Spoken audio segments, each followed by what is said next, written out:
Hello students, welcome to Krishna technical Pathshala. Students, आज मैं आप लोगों के लिए जो क्वेश्चन लेके आया हूँ ये बहुत अच्छे क्वेश्चंस हैं और ऑब्जेक्टिव क्वेश्चंस हैं, ठीक है। और ये जो क्वेश्चंस हमने लिए हैं ये क्वेश्चंस है आरसीसी के क्वेश्चंस हैं, ठीक है। 6 सेमेस्टर और एसबीटीई बिहार। ओके स्टूडेंट्स, ये आपने समझना है। ये जो पेपर है 2019 का पेपर है, तो जिसमें ऑलरेडी हमने पहले से पहले कुछ क्वेश्चंस को सॉल्व किया था, बट जो अभी हम लोग क्वेश्चन सॉल्व करने जा रहे हैं स्टूडेंट्स, ये सारे ऑब्जेक्टिव क्वेश्चंस हैं। कौन सा क्वेश्चंस है? ये ऑब्जेक्टिव क्वेश्चंस है। तो क्वेश्चन नंबर 1 क्या हमारे पास? The ultimate strength of steel used in pre stress concrete. तो कौन सा है स्टूडेंट्स? कौन से कॉन्क्रीट में पूछ रहे हैं? जैसे हम लोग क्या पढ़ते हैं, एक तो प्री स्ट्रेस, एक तो होता है प्लेन कॉन्क्रीट। कौन सा होता है हमारे पास? प्लेन कॉन्क्रीट होता है, जिसे हम लोग क्या बोलते हैं? पीसीसी। Okay, PCC. एक होता है हमारे पास आरसीसी और एक होता है हमारे पास पीएससी।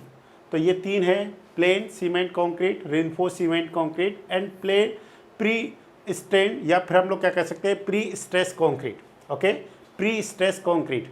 तो यहाँ पे उन्होंने पूछा हमारे को कि जो आप स्टील यूज़ कर रहे हैं, तो प्री स्ट्रेस कंक्रीट भी कितने तरीके का होता है, पहले थोड़ा सा ये समझ लेते हैं। ये 2 टाइप्स का होता है स्टूडेंट्स हमारे पास। एक होता है pre tension pre stress concrete, एक होता है हमारे पास post tension. Okay, post tension pre stress concrete. Pre tension मतलब है कास्ट करने से पहले आप क्या लगा रहे हैं? टेंशन लगा रहे हैं। और पोस्ट टेंशन का मतलब है कि कास्ट करने के बाद में आप क्या कर रहे हैं? वहाँ पे टेंशन लगा रहे हैं। सिंपल सा ये मतलब, ठीक है। तो यहाँ से जो और भी कुछ क्वेश्चन एग्जाम में पूछे जाते हैं कि यहाँ पे क्या है, जो आप किस ग्रेड ऑफ कंक्रीट को यूज़ करते हैं स्टूडेंट्स? तो M40 ग्रेड ऑफ कंक्रीट को, जो मिनिमम ग्रेड ऑफ कंक्रीट होता है इन case of pre tension pre stress concrete में, हम लोग जो यूज़ करते हैं वो है हमारे पास M40। एंड पोस्ट टेंशन में जो हम लोग यूज़ करते हैं स्टूडेंट्स वो है हमारे पास M30 ग्रेड ऑफ कंक्रीट को यूज़ करते हैं, ठीक है।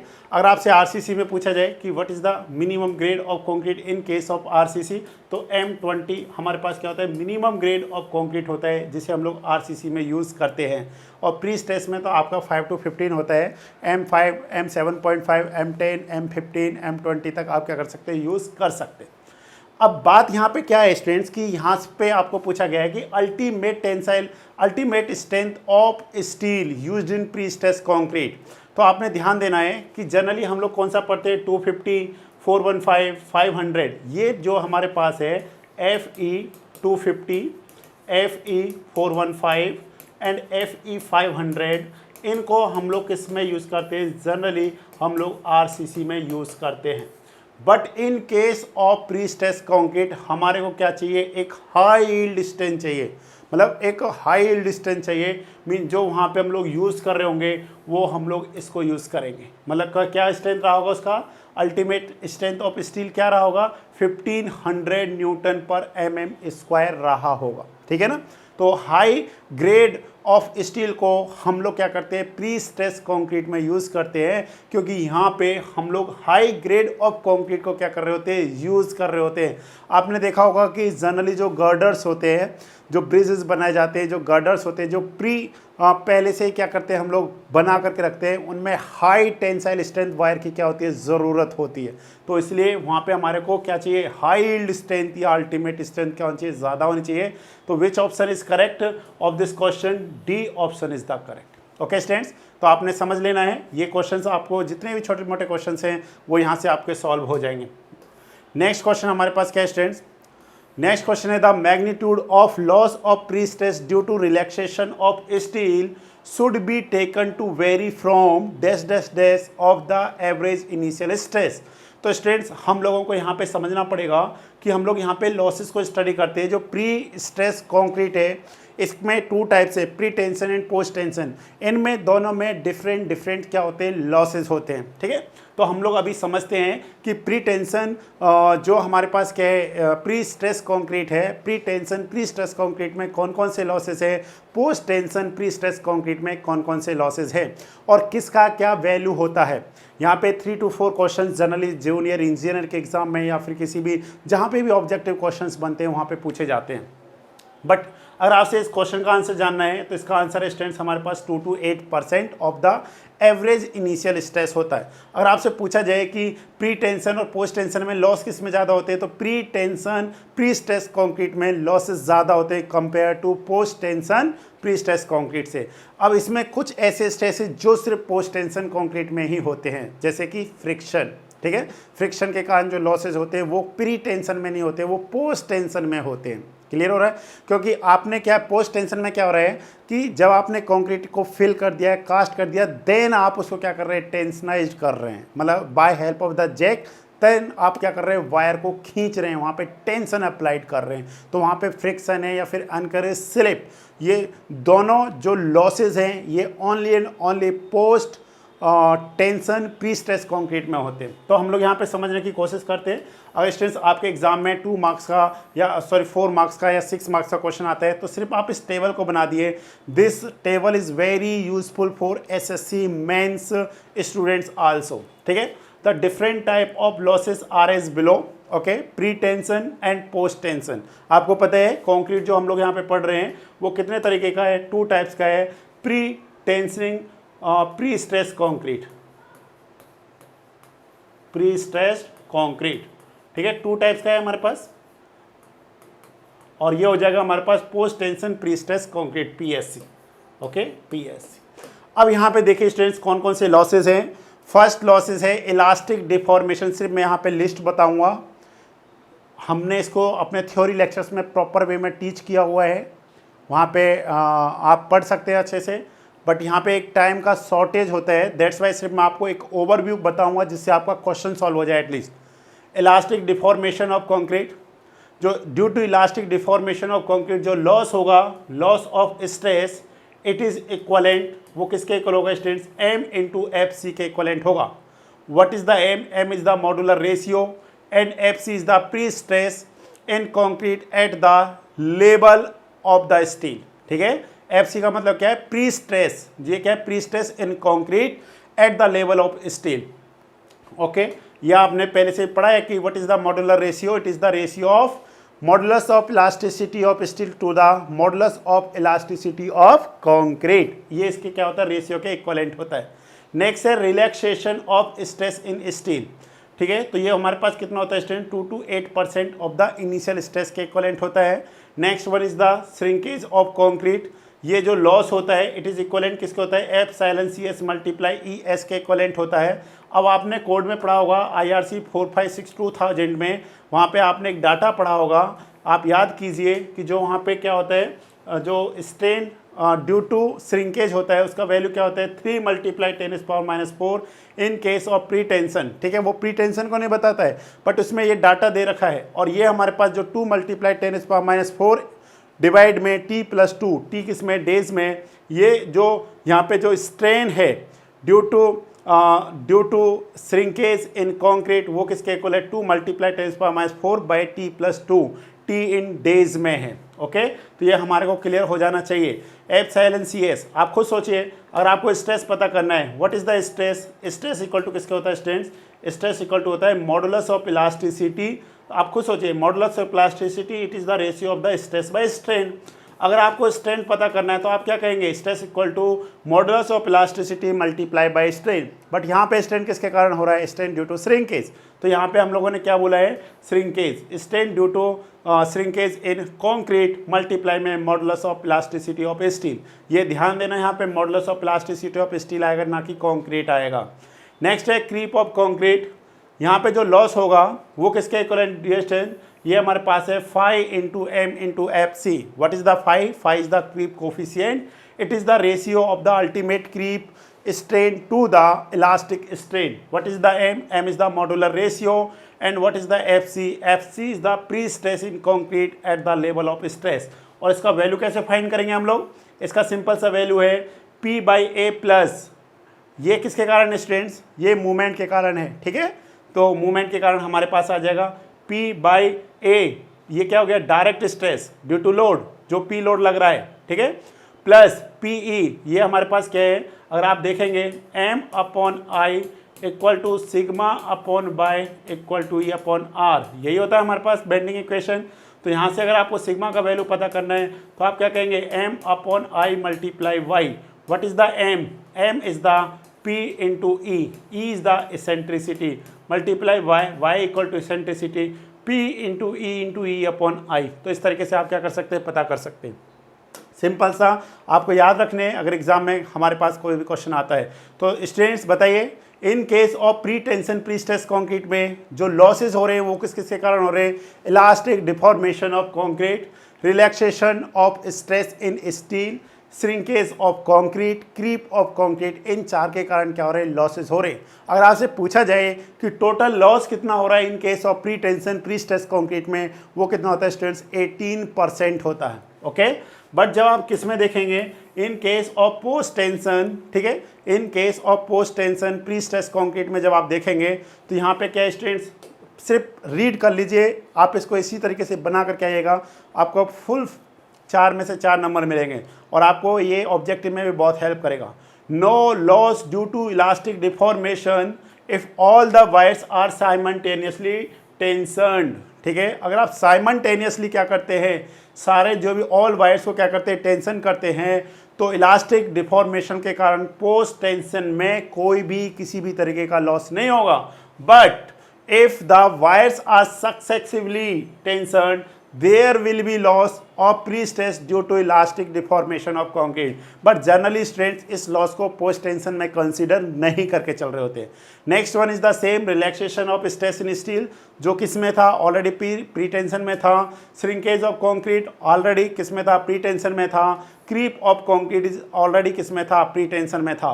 बट ये जो दो लॉसेज हैं, काफ़ी बार एग्जाम में पूछा जाता है कि friction loss is only in pre tension या पोस्ट टेंशन या बोथ, इस तरीके के क्वेश्चंस बनते हैं. तो आपने देना है कि जो फ्रिक्शन लॉस है वो किस में होता है? ओनली पोस्ट टेंशन कंक्रीट में होता है. एंड एनकरेज स्लिप भी किस में होता है? पोस्ट टेंशन कंक्रीट में होता है. अगर आपको इसका वैल्यू पता करना है तो कैसे फाइंड करेंगे students? Delta P equal to P not mu alpha plus K X. ठीक है, तो जो हमारा थ्योरी वाला लेक्चर उसमें हमने प्रॉपर वे में बता रखा है एक एक चीज़ को. नेक्स्ट है एनकरेज स्लिप, इसका जो रिजल्ट है वो किसके इक्वल होगा? Delta sigma equal to E S by L multiply क्या होगा? Del. What is the del? Del is the slip of anchorage. ठीक है, slip of anchorage in mm. What is the L? L is the length of the cable. What is the mu? Mu is not a Poisson ratio. Mu is the coefficient of friction between cable and duct.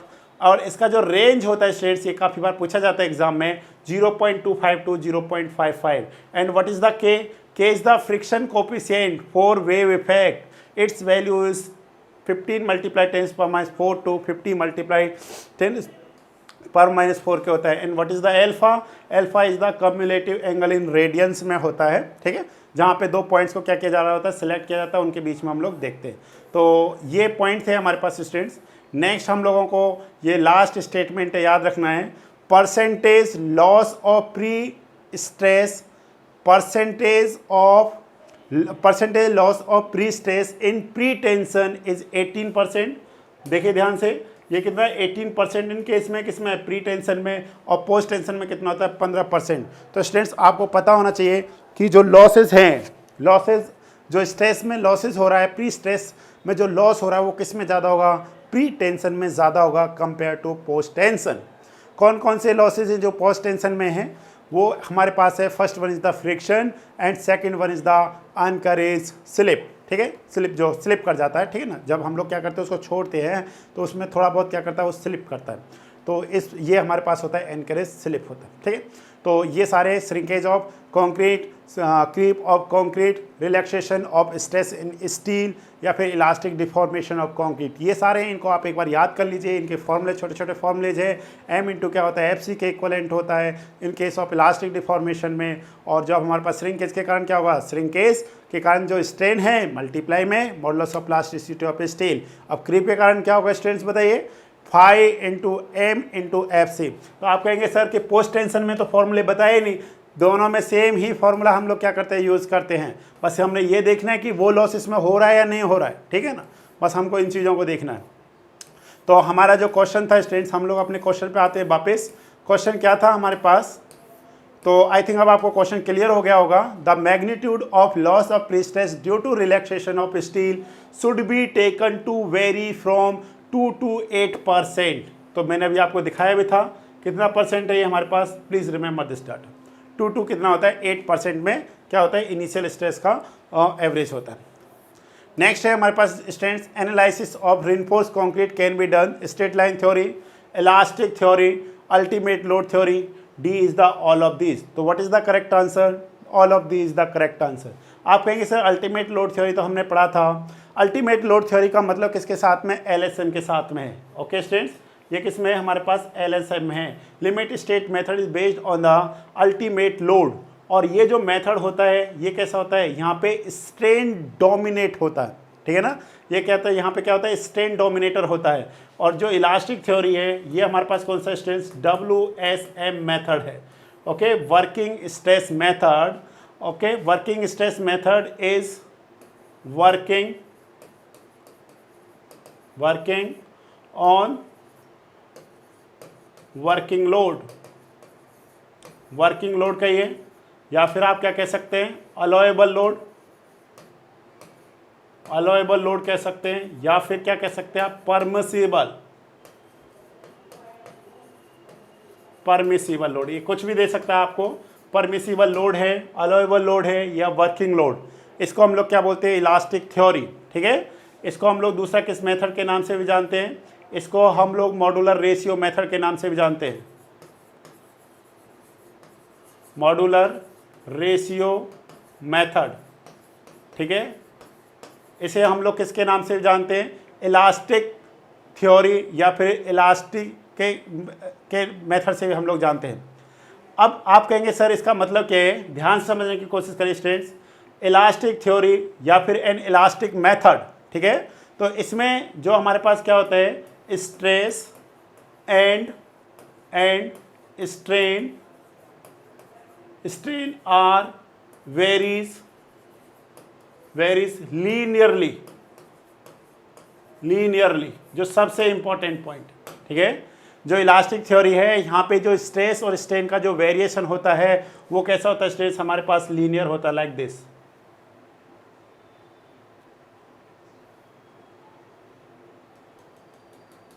ठीक है। इस तरीके का हमारे पास क्या होता है, स्ट्रेन होता है। सेम इसी तरीके का हमारे पास क्या हो जाता है, स्ट्रेस होता है। But in case of ultimate load theory वहाँ पे सिर्फ स्ट्रेन कैसा होता है, लीनियरली वेरी करता है, बट जो स्ट्रेस होता है वो कैसा होता है, रेक्टेंगुलर एंड पैराबोलिक नेचर का शो होता है। स्ट्रेट लाइन थ्योरी में भी क्या मतलब है, सेम है। स्ट्रेट लाइन थ्योरी का सिंपल सा मतलब है कि जो हमारे पास at the neutral axis, okay, ये हमारे पास लाइन गलत है, at the neutral axis strain is zero, but जैसे जैसे आप क्या करेंगे, इस न्यूट्रल एक्सिस से टॉप या फिर बॉटम की तरफ मूव करेंगे, जो स्ट्रेन होगा, strain is directly proportion to the distance from the neutral axis. मतलब जैसे जैसे आप न्यूट्रल एक्सिस से ऊपर की तरफ जा रहे हैं या फिर न्यूट्रल एक्सिस से नीचे की तरफ जा रहे हैं, तो उसका जो स्ट्रेन का वेरिएशन होगा वो किस चीज़ पर डिपेंड करेगा, वो डिस्टेंस पर डिपेंड करेगा कि वो न्यूट्रल एक्सिस से किस डिस्टेंस पर है। जैसे सपोज अगर आप यहाँ पे देखते हैं तो इसके लिए जो स्ट्रेन है, जो ये डिस्टेंस, ये क्या होगा, ज़्यादा होगा, बट ये स्ट्रेन का वैल्यू भी तो क्या होगा, ज़्यादा होगा कंपेयर टू दिस। तो ये मेथड ही क्या कहलाता है, इलास्टिक लाइन थ्योरी भी कहलाता है। तो इसलिए जो एनालिसिस ऑफ रिइंफोर्स्ड कंक्रीट है वो किस पे है, वो तीनों थ्योरीज पे क्या करता है, बेस्ड करता है। Straight line theory, elastic theory, ultimate load theory, all of this. तो आई थिंक आपको ये सारे पॉइंट्स क्लियर हो गए होंगे। ओके स्टूडेंट्स, नेक्स्ट है हमारे पास the lever arm is a singly reinforced beam is equal to. तो बताइए किसके इक्वल होगा। अगर आपको लीवर आर्म पूछा जा रहा है तो लीवर आर्म का वैल्यू किसके इक्वलेंट होगा, जल्दी से बताइए स्टूडेंट्स, ठीक है। आपको पता होना चाहिए सभी स्टूडेंट्स को, जब हम लोग क्या करते हैं, सिंगली रिइंफोर्समेंट बीम का क्या करते हैं, डिज़ाइन करते हैं, ठीक है। तो सबसे पहले हमारे को एक दो पॉइंट यहाँ पे लिखने हैं। What is the lever arm,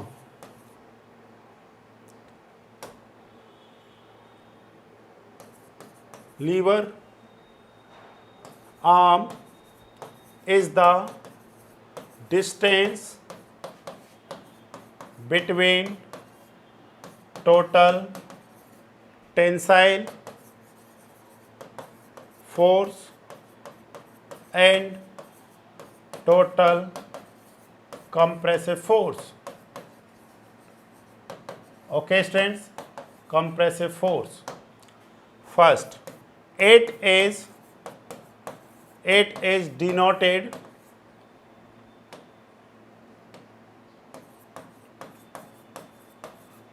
by Z. Okay, अगर आपको इसका वैल्यू देखना है स्टूडेंट्स तो हम लोग कैसे बताएंगे, जैसे थोड़ा सा समझने की कोशिश करिए, मैं आपको दिखाता हूँ 1 मिनट। जैसे सपोज ये हमारे पास क्या है, एक बीम है,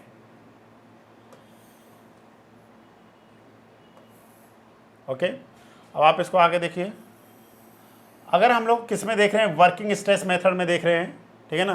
किस में देख पा रहे हैं हम लोग, वर्किंग स्ट्रेस मेथड में देख रहे हैं। हमारे पास 2 मेथड से जनरली जो हम लोग स्टडी करते हैं, एक तो वर्किंग स्ट्रेस मेथड और दूसरा कौन सा हमारे पास, LSM मेथड। परंतु जो फॉर्मूलाज इसमें दिए हैं ये सब किस में दिए, हमारे को वर्किंग स्ट्रेस मेथड में दे रखे हैं, ठीक है। अब इसमें आप देखेंगे this one is the neutral axis, ठीक है, this one is the neutral axis, okay. अगर आप यहाँ पे स्ट्रेस डायग्राम देखेंगे, कौन सा डायग्राम देखना है हमने, स्ट्रेस डायग्राम देखना है, स्ट्रेन डायग्राम नहीं देखना है, ठीक है ना। कौन सा डायग्राम देख रहे हैं हम लोग, स्ट्रेस डायग्राम देख रहे हैं। स्ट्रेस डायग्राम कुछ इस तरीके का होगा। अब इसमें हम लोग क्या कर रहे हैं, रिइंफोर्समेंट यूज़ कर रहे हैं। तो इसमें जब रिइंफोर्समेंट देखेंगे तो रिइंफोर्समेंट क्या होगा, इस तरीके का होगा। तो एक एक्सिस यहाँ से भी क्या करेगा, पास करेगा, और वो एक्सिस किस तरीके से पास करेगा, कुछ इस तरीके से पास करेगा, यस और नो, ओके। जो स्ट्रेस डायग्राम होगा वो हमारे पास इस तरीके का होगा। देखिए यहाँ पे एक फोर्स एक्ट कर रहा है, दिस फोर्स इज, सॉरी,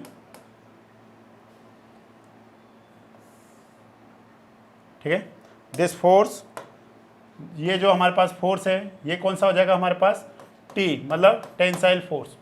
और एक हमारे पास यहाँ पे कैसा है, लीनियरली वेरिएशन है, आपको पता ही है ये कैसा वेरिएशन होगा, लीनियरली वेरिएशन होगा कुछ इस तरीके का, ठीक है। तो यहाँ पे फिर ये आगे की तरफ जाएगा।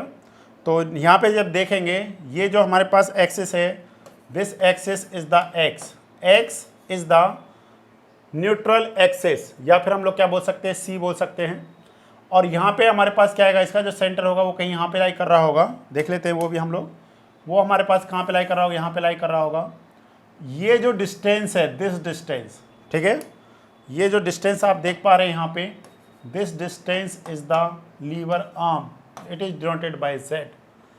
अब आपको सभी को पता है ये जो वैल्यू है हमारे पास, this one is the small d is the effective depth, and what is this, this is the x/3, xc/3।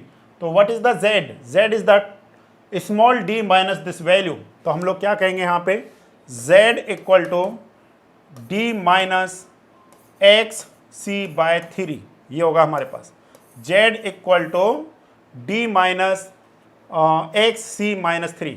But ऐसा आपको ऑप्शन नहीं दे रखा, ऑप्शन कैसे दे रखे हैं, 3d माइनस x बाय में क्या दे रखा है, 3। क्या मैं इसको ऐसा लिख सकता हूँ, यस ऐसा लिख सकता हूँ मैं। आप 3 का डिवाइड करिए, आपको सेम यही वैल्यू मिल जाएगी। क्लियर हुआ ये पॉइंट आपको अच्छे से क्लियर हो जाना चाहिए। और जो और भी कहीं कहीं पे आपको और भी फॉर्मूलेज देखने को मिलेंगे, वो कैसे फॉर्मूलेज मिलेंगे स्टूडेंट्स, z इक्वल टू क्या हमारे पास है, d minus xc/3, okay. What is the xc को हम लोग कहीं कहीं पे क्या लिख देते हैं, k इंटू डी, क्या लिख देते हैं, kd, ओके। आप इस वैल्यू को जब यहाँ पे पुट करेंगे तो हम लोग क्या लिख सकते हैं, d माइनस kd/3। तो आप क्या कह सकते हैं, d कॉमन ले सकते हैं, तो ये हो जाएगा 1 माइनस k/3। तो इसी रिजल्ट को हम लोग फाइनली और क्या लिख सकते हैं, z इक्वल टू, ठीक है ना, z equal to j into D. तो इस तरीके से भी कहीं कहीं पे क्या होता है, लीवर आर्म का फॉर्मूला होता है। What is the j is the linear coefficient होता है, कांस्टेंट होता है, लीनियर, ये क्या है, lever arm constant. What is the j, ठीक है, तो सॉरी वो होगा k is the lever arm constant. तो j इक्वल टू हमारे पास क्या आ जाएगा, 1 माइनस k/3। तो आप इस तरीके से देख सकते हैं इन चीज़ों को। एक सेकेंड, गलत नहीं होना चाहिए थोड़ा सा,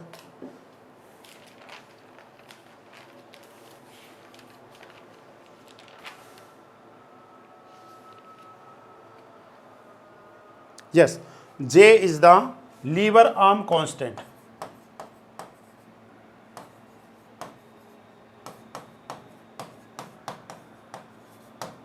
आई थिंक आपको एक पॉइंट क्लियर हो गया होगा कि लीवर आर्म का वैल्यू हम लोग कैसे फाइंड करते हैं। ओके स्टूडेंट्स, तो इस तरीके से हमारे पास क्या होता है, लीवर आर्म का हम लोग क्या कर रहे हैं, वैल्यू फाइंड कर ले रहे हैं।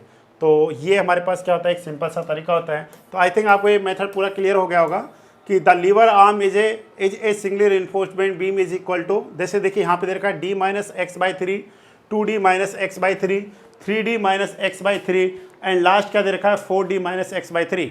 तो विच वन इज करेक्ट, तो यहाँ पे जो करेक्ट हो जाएगा स्टूडेंट्स वो हो जाएगा हमारे पास C option. Which option is correct, C option is correct. तो नेक्स्ट क्वेश्चन देखते हैं हम लोग। नेक्स्ट क्वेश्चन का आंसर बताइए students.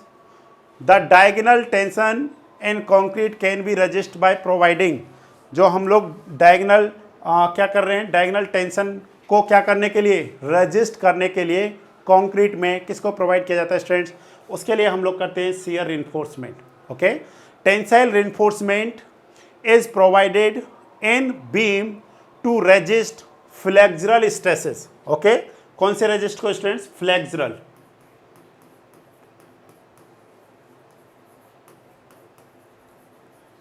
Flexural stresses is due to bending movement. Okay, mainly जो इनका वर्क होता है।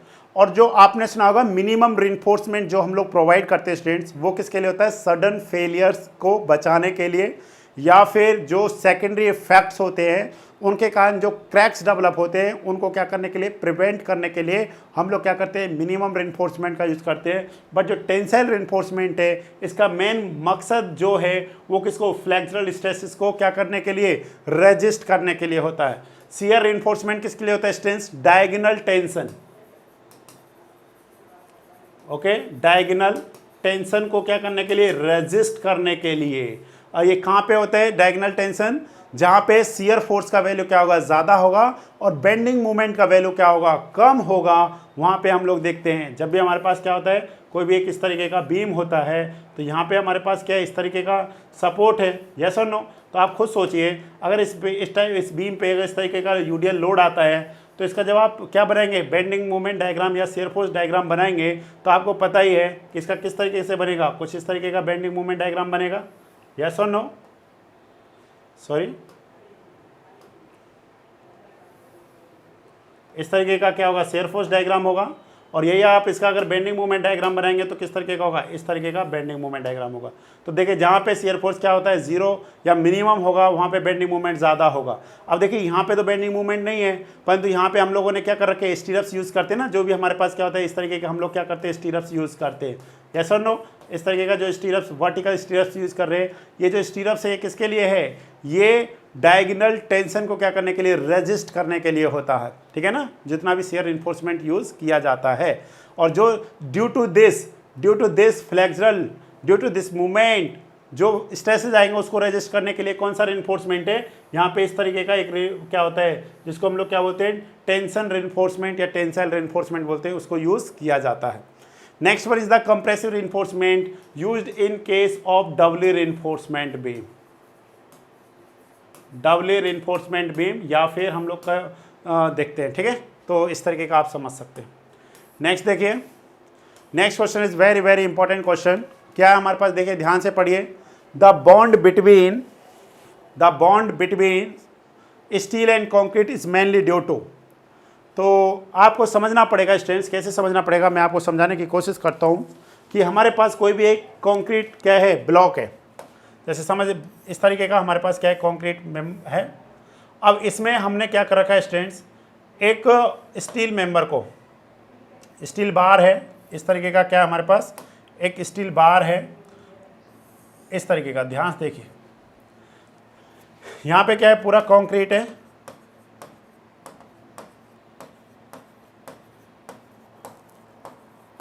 इस तरीके का, this one is the steel. Okay, अब ये कैसा है, ये एक माइल्ड स्टील है। तो स्टूडेंट्स यहाँ पे आप क्या कर रहे हैं, इसको पुल कर रहे हैं, क्या कर रहे हैं, इसको आप पुल कर रहे हैं, बाहर की तरफ खींच रहे हैं। तो आप खुद सोचिए कि कोई भी मेंबर आपने यूज़ किया हुआ है और आप उसको अपनी तरफ पुल कर रहे हैं, तो क्या वो आपके हाथ में आ जाए? क्या आप ऐसा ही डिज़ाइन करना चाहते हैं? आप कहेंगे सर कभी, ऐसा तो हम चाहते ही नहीं हैं, हम लोग चाहे खींचते रहो पर फिर भी बाहर ना आए, यस और नो। तो हम लोग ये किसके कारण बाहर नहीं आ रहा है? तो स्टूडेंट जब आप इसको बाहर की तरफ खींच, यहाँ पे ध्यान से समझने की कोशिश करें स्टूडेंट्स कि आप आपने क्या किया, ये खींच रहे हैं। अब देखिए हम नहीं खींचते हैं, यहाँ पे बहुत सारे स्ट्रेसेस आ रहे हैं, बहुत सारी चीज़ें, जिसके कारण ऐसा ना हो कि वो मेंबर बाहर आ जाए निकल करके, ठीक है ना। जैसे यहाँ पे क्या है, लोड है इस तरीके से, ऐसा ना हो कि ये बाहर आ जाए इस तरीके से। तो यहाँ पे हम लोग क्या कर रहे हैं कि सबसे पहले यहाँ पे इनमें से कौन डेवलप होगा। जैसे the bond between steel and concrete is mainly due to, जो ये बॉन्ड बन रहा है ना यहाँ पे टाउ बी डी, कौन सा है हमारे पास, टाउ बी डी, ये हमारे पास है बॉन्ड, ठीक है। ये किसके कारण बन रहा है, मेन रीजन क्या है। देखिए आपको पता है कि जब भी दो मटेरियल कौन कौन से स्टूडेंट्स, एक तो यहाँ पे हमारे पास हो गया कंक्रीट, ठीक है, और दूसरा हमारे पास क्या हो गया, स्टील। तो इन दोनों में अगर क्या हो रहा है, बॉन्ड हो रहा है, तो उसको हम लोग क्या कहेंगे, एडिसिव रेजिस्टेंस कहेंगे, यस और नो। तो वो क्या हमारे पास प्योर एडिसिव रेजिस्टेंस है। उसके बाद क्या होगा स्टूडेंट्स, ये क्या होता है, ये ड्यू टू, ये किसके कारण होता है, pure adhesive resistant, it is due to concrete by chemical gum, ठीक है। ये क्या करता है, जब सेट हो रहा होता है तो वहाँ पे केमिकल गम होता है, प्रोड्यूस होता है उस तरीके का कि वो उसमें क्या करता है, एडिसिव रेजिस्टेंस उसको क्या करता है, प्रोवाइड करता है। बट स्टूडेंट्स ये क्या होता है, वीक होता है, अगर आप थोड़ा सा दम लगाएंगे अच्छे से तो वो बाहर की तरफ आ जाएगा। अब क्या किया जाए, अब फिर क्या होगा, ऐसे तो नहीं बाहर की तरफ आ जाएगा। तो दूसरे नंबर पे वहाँ पे जो स्ट्रेस डेवलप होता है स्टूडेंट्स, वो कौन सा होता है, वो होता है फ्रिक्शनल रेजिस्टेंस। फ्रिक्शनल रेजिस्टेंस किस कारण होता है, श्रिंकेज ऑफ कंक्रीट के कारण डेवलप होता है। किसके कारण होता है, श्रिंकेज ऑफ कंक्रीट के कारण होता है। और next one is the mechanical device. तो यहाँ पे जो मैकेनिकल जो है हमारे पास रेजिस्टेंस, ये किसके कारण होता है, it is due to deformed bar, जो उस पर ग्रिप्स होती हैं जैसे, उसके कारण होता है। तो what is the correct answer, correct answer is the D. अब हम लोग इसको थोड़ा सा समझना चाहते हैं, ध्यान से देखिए। मैकेनिज्म ऑफ बॉन्ड रेजिस्टेंस, ठीक है, क्या है हमारे पास, मैकेनिज्म ऑफ बॉन्ड रेजिस्टेंस, ध्यान से समझने की कोशिश करिए। First one is the pure adhesive resistance, it is provided by chemical gum in concrete, it is the weak resistance and hence fail first. सबसे पहले क्या करता है, यही डेवलप होता है। अगर इनका ऑर्डर पूछा जाए तो जिस ऑर्डर में आपको पढ़ाया जा रहा है वही ऑर्डर डेवलप होता है, ठीक है।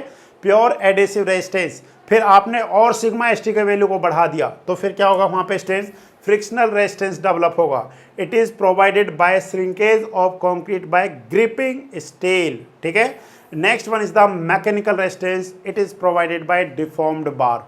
तो इसलिए इन पॉइंटों को आपने क्या रखना है स्टूडेंट्स, याद रखना है कि हमारे पास जो भी बॉन्ड बिटवीन क्या हो रहा है, डेवलप हो रहा है कंक्रीट एंड स्टील, वो इन तीनों के कारण होता है, ठीक है। Pure adhesive resistance, frictional resistance, mechanical device, all of this, ठीक है। नेक्स्ट क्वेश्चन है हमारे पास student, question number 7। If phi is the diameter, ठीक है, रिइंफोर्सिंग बार, ठीक है, इसको सही कर लीजिए, ये डायामीटर आएगा, METER आएगा यहाँ पे, ठीक है। If phi is the diameter reinforcing bar, then 4M20, ये देन आएगा, then 4M20 grade of concrete, the bond length, देखिए बॉन्ड लेंथ का मतलब यहाँ पे किसके साथ में स्टूडेंट्स, डेवलपमेंट लेंथ के साथ में है। The bond length used splicing bar in tension is approximate equal to, अब आप देखिए यहाँ पे देखा है 28.5, ठीक है, 38.5, 58.5 एंड 68.5। तो हमारे पास स्टूडेंट्स क्या है, एक टेबल है, इस टेबल को आपने क्या रखना है, याद रखना है। ध्यान से देखिए, मैं बता दूंगा ये आ कैसे रही है वैल्यूज़, ये मैं आपको क्लियर कर देता हूँ, पर आपने इस टेबल को क्या रखना है स्टूडेंट्स, याद रखना है। नेक्स्ट यहाँ पे हमारे पास है कंक्रीट ग्रेड, कौन सा हमारे पास, M20। क्वेश्चन में भी क्या दिया है, देखिए क्वेश्चन में भी क्या दे रखा हमारे को, M20 ग्रेड ऑफ कंक्रीट के लिए लिया है।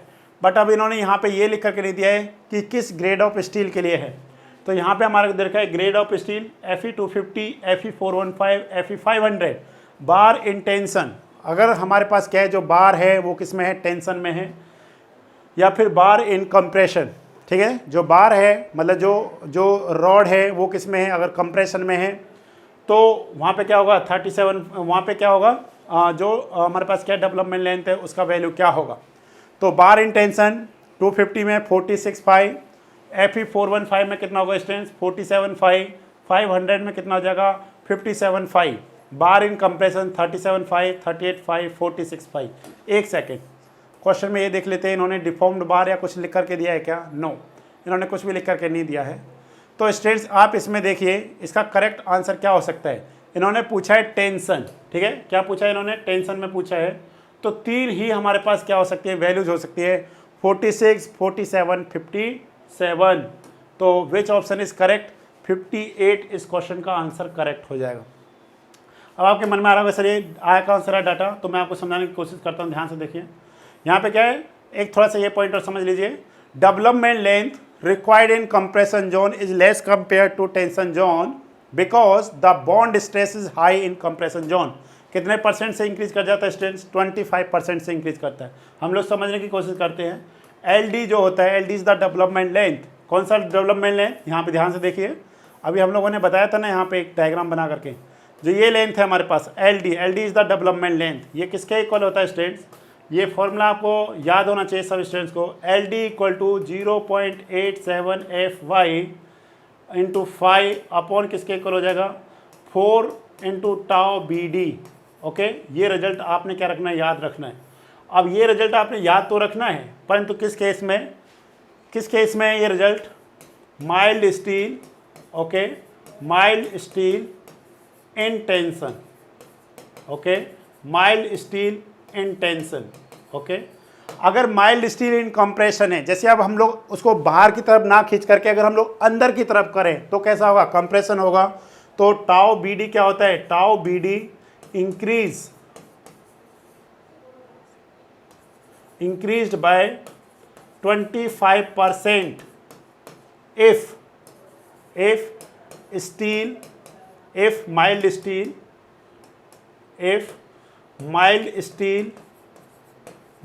steel in compression। ध्यान से देखिए, इन कंप्रेशन अगर आप देखिए 25% से इसकी वैल्यू को इंक्रीज कर दे रहे, तो इसका मतलब क्या हुआ, अगर आप एल डी का रिजल्ट देखेंगे तो कितना हो जाएगा, 0.87 एफ वाई इंटू 5 अपॉन कितना हो जाएगा, 4 multiply 1.25, 4 multiply 1.25 means 5 tau B D.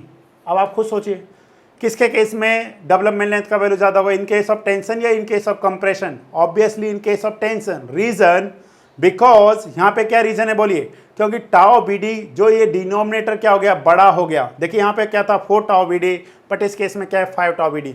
इसलिए कंप्रेशन के केस में जो डेवलपमेंट लेंथ होती है वो क्या होती है, कम होती है कंपेयर टू टेंशन जोन। यहाँ पे क्या लिखा है, development length required in compression zone is less as compare to tension zone because the bond stress is high in compression zone. अगर आपसे पूछ लिया जाए कि अगर डिफॉर्म्ड बार में अगर आप माइल्ड स्टील की जगह पे डिफॉर्म्ड बार करते हैं तो डेवलपमेंट लेंथ का वैल्यू क्या होगा, तो स्टूडेंट डेवलपमेंट लेंथ का वैल्यू इंक्रीज कर जाता है। आप कहेंगे कि सर वह कैसे, ध्यान समझने की कोशिश करिए, ध्यान से देखिए। जो टाउ बी डी है, tau B D is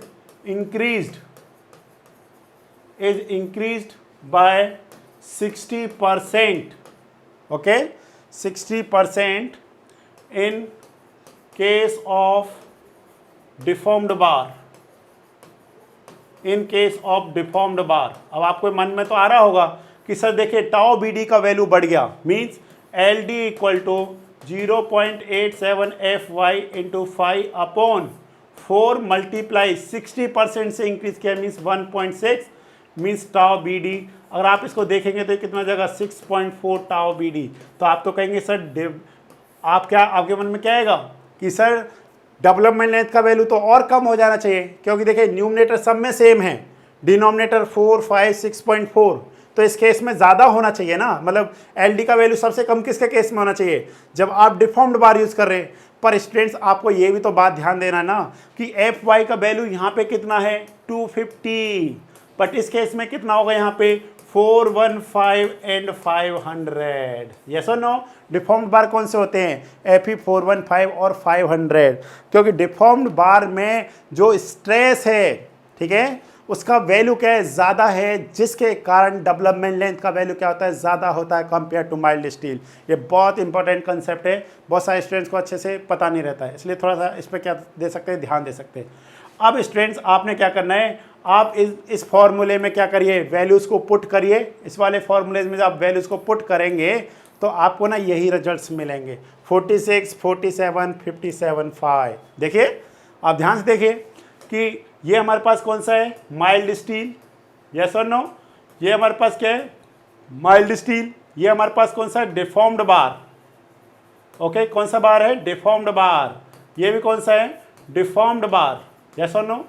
deformed बार में डेवलपमेंट लेंथ का वैल्यू क्या कर रहा है, इंक्रीज कर रहा है, but in case of compression ये वैल्यूज क्या हो रही है, डिक्रीज हो रही है। देखिए ध्यान से, बट अगर आप फिर से देखेंगे डिफॉर्म्ड बार में ये माइल्ड इन कंप्रेशन है, बट ये डिफॉर्म्ड बार इन कंप्रेशन है। ठीक है, कंप्रेशन में अगर टेंशन से कंप्रेशन में जाएंगे तो वैल्यू कम होगी, परंतु अगर माइल्ड से डिफॉर्म्ड बार में जाएंगे तो डेवलपमेंट लेंथ की वैल्यू क्या करेगी, इंक्रीज करेगी। तो आई थिंक आपको ये सारा टर्म अच्छे से क्या हो गए होंगे, क्लियर हो गए होंगे, और आपको बहुत हेल्प होगी इससे। Okay students, okay next question देखिए।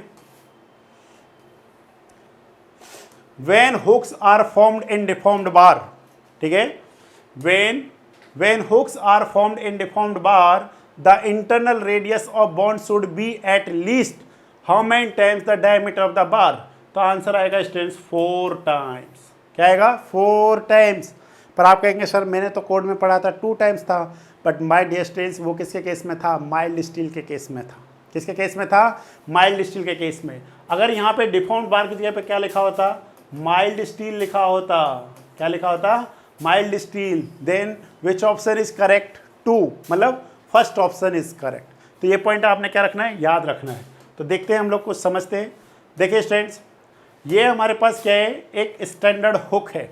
स्टैंडर्ड हुक का मतलब क्या है कि जब एंगल कितने डिग्री का है, एंगल मतलब थीटा इक्वल टू कितना है, 180 डिग्री का है। देखिए ऐसे गया, मतलब रिवर्स हो गया 180 डिग्री पे। ओके, तो यहाँ पे जो हमारे पास ये जो रेडियस है, ये जो है हमारे पास ये वैल्यू कहिए या आप ये वैल्यू कहिए, ये किसके इक्वल होगा, k into 5। What is the k equal to 2 4 mild steel, please remember, and k equal to 4 deformed bar.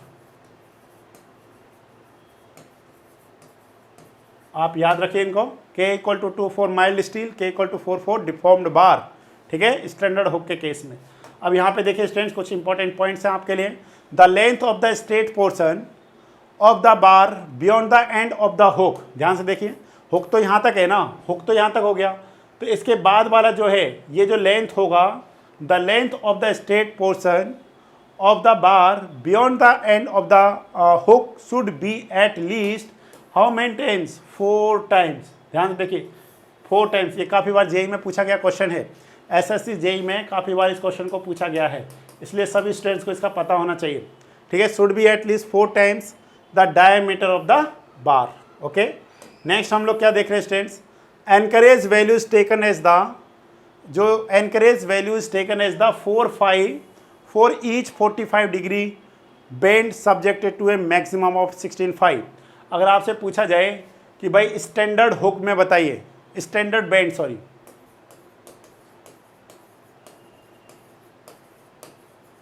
Standard bend में जो एनकरेज लेंथ होगा वो किसके इक्वलेंट होगा स्टूडेंट्स, ये होगा 8 5 के इक्वलेंट होगा। अगर आपसे पूछा जाए स्टैंडर्ड हुक, तो क्या होगा हमारे पास स्टूडेंट्स, 16 5 होगा, क्योंकि ये कितने डिग्री पे, 90 डिग्री पे बेंड कर रहा है, ये कितने डिग्री पे, 180 डिग्री पे। तो 180 को आप 40 से डिवाइड करिए 45 से, तो कितने टाइम्स, 4 टाइम्स। तो मतलब क्या है, एक 45 पे 4 5 है, तो 4 45 पे कितना हो जाएगा, 4 × 4 इंटू 16 5 के इक्वलेंट होगा। तो इसलिए आपको इस क्वेश्चन का आंसर मिल जाना चाहिए। तो what is the correct answer students, इस क्वेश्चन का जो करेक्ट आंसर है वो हमारे पास है सी ऑप्शन। ओके, चलिए नेक्स्ट क्वेश्चन देखते हैं हम लोग। नेक्स्ट है हमारे पास, dog legged stairs are design similar to 1 way slab, 2 way slab, T slab, none of them.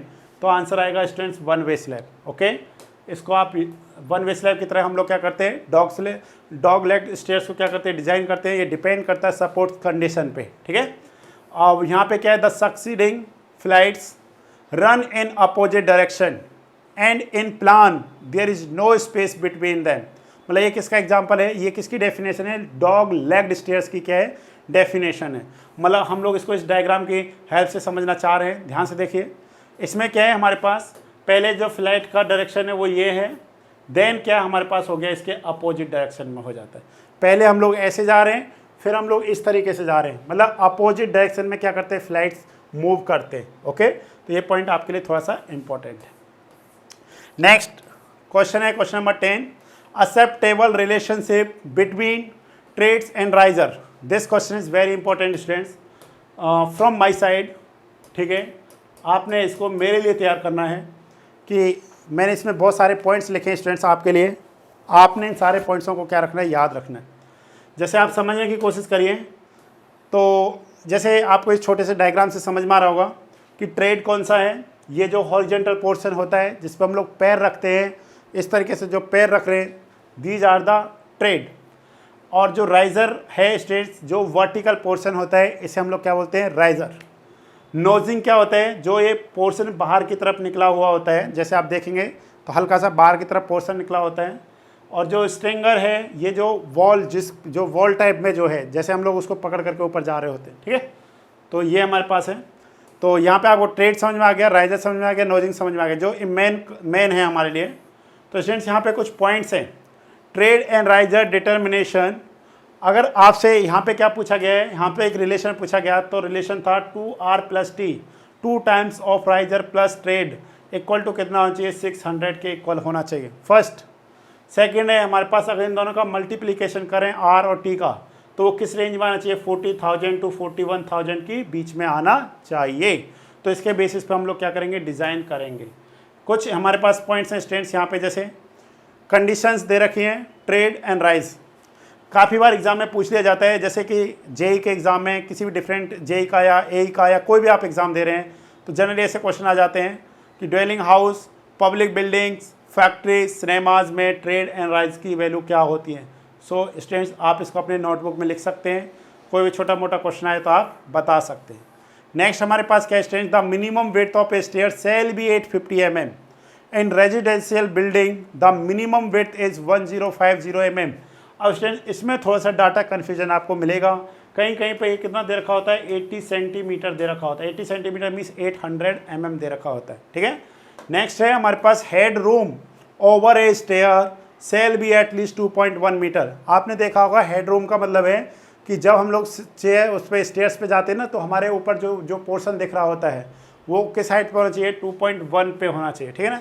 Head room over a stairs shall be at least 2.1 metre, ठीक है ना। 1.1 मीटर मतलब जैसे एक ये क्या है 1 मीटर, ठीक है। इसी तरीके से एक और मतलब जिससे कि हमारा सिर किस में ना लगे, जा करके जीना में ना लगे, ठीक है ना। जैसे हमारे जो छत के ऊपर है, हमारे सिर के ऊपर जो रहता है, तो उसको हमने ध्यान देना है। नेक्स्ट है हमारे पास number of steps in flight, मतलब फ्लाइट का मतलब समझ रहे हैं आप। जैसे आप ये देख रहे हैं, इस पे जो नंबर ऑफ स्टेप होंगे 1 2 3 4 5 6 7 8 9 10 11, मैक्स जनरली कितने होते हैं, 12 होते हैं, ठीक है। 12 से जनरली क्या नहीं होते हैं, ज़्यादा नहीं होते। तो ये हमारे पास था नंबर ऑफ स्टेप्स। एंड एक है हमारे पास पेच। व्हाट इज़ द पेच, पेच is the ratio of rise and trade. इसका जो रेंज है स्टूडेंट्स वो 25 डिग्री क्या है मिनिमम, एंड मैक्सिमम कितना है 45 डिग्री। बट जो कॉमनली हम लोग जो यूज करते हैं वो कितना होता है 30 डिग्री को कॉमनली यूज किया जाता है। ओके स्टूडेंट्स, यहाँ पे आपको बहुत सारी चीज़ें समझ में आई होंगी आज के क्लास में। तो हम लोग नेक्स्ट क्लास में फिर से आपके अगले क्वेश्चंस लेकर के आएंगे, क्वेश्चन नंबर 11 से, ठीक है ना। तो आज की क्लास में इतना ही पढ़ेंगे। ओके स्टूडेंट्स, ये क्लास आपको बहुत जल्दी मिल जाएगी, जो सेकंड क्लास है। इसके बाद हम लोग सब्जेक्टिव क्वेश्चंस के करेंगे। प्लीज़ स्टूडेंट्स, अगर आपके पास 2018-20 का पेपर है तो आप मेरे तक पहुंचाइए। मेरी पूरी कोशिश रहेगी कि मैं आपके लिए बहुत अच्छी चीज़ें लेकर के आऊँ। ओके स्टूडेंट्स, तो और दूसरे स्टूडेंट्स जो आपको एक इम्पॉर्टेंट इन्फॉर्मेशन देनी है, अगर किसी भी स्टूडेंट्स को हमारे से ऑनलाइन ऑफलाइन सेमेस्टर्स का प्रिपरेशन करना है, ठीक है, बिहार SBT, झारखंड, यूपी, किसी भी स्टेट से आप बिलोंग कर रहे हैं तो आप हमारे से जुड़ सकते हैं। और जो बच्चे स्पेशली इन गया डिस्ट्रिक्ट में हैं, ठीक है, जो गया के आसपास के कॉलेज है, अगर हमारे से ऑफलाइन पढ़ना चाहते हैं तो जल्दी ही हमारी ऑफलाइन क्लासेस स्टार्ट होने वाली हैं। So students, thank you.